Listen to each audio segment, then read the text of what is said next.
You hear this word thrown around all the time, right? Authenticity. But what does it actually mean, especially in music? Today, we're kind of going to be ghost hunters.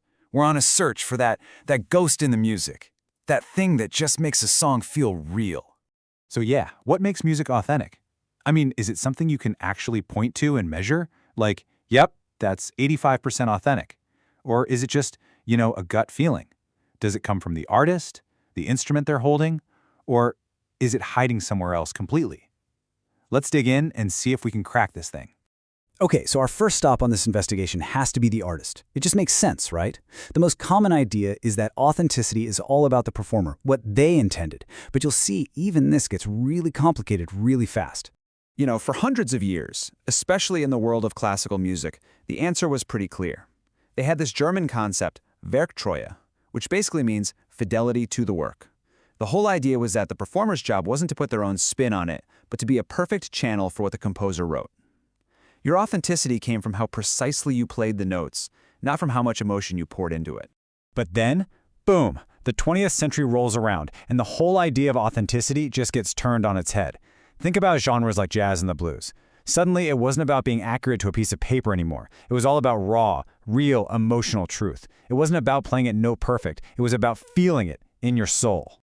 And this creates this really interesting problem, right? So imagine a musician today playing Bach, but they're playing it with all this modern romantic passion. Is that authentic? I mean, it's authentic to their feelings, for sure.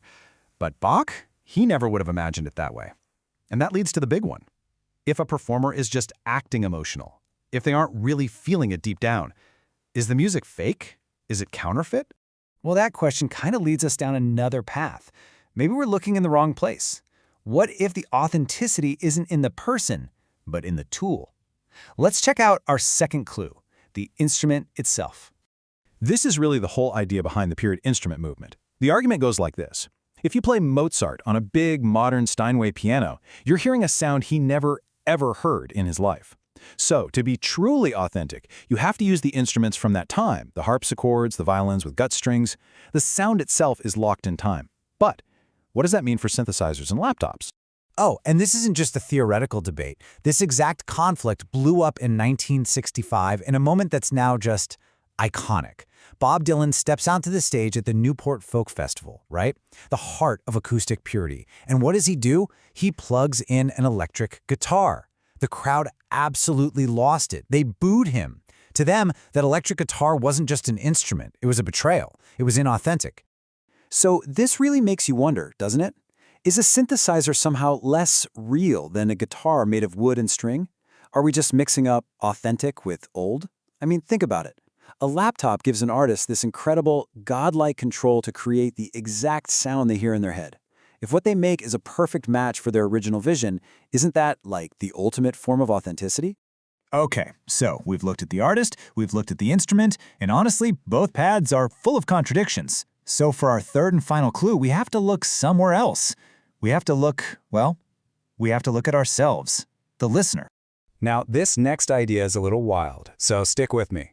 What if authenticity isn't in the music at all? What if it's not some quality that the song has, but instead it's something that only exists when it's heard?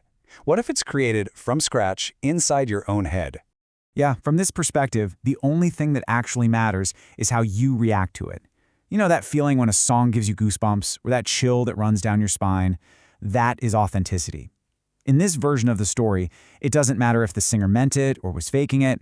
It doesn't matter if it was a priceless old violin or a cheap piece of software. If the message got through to you, if you felt something, that connection is real.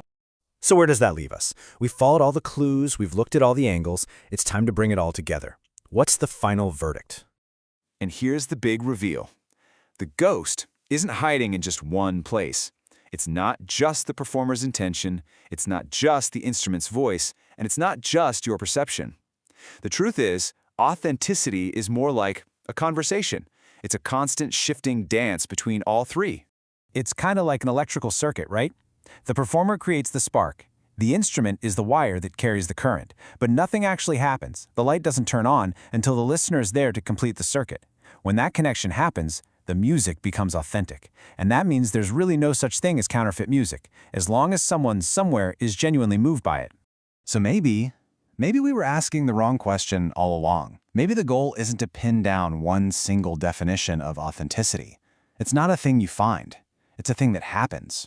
It's that magic spark that jumps between the artist, their tools, and you, the ghost in the music. It isn't in the machine. It's in the connection. So the real question is, where do you think you'll find it next?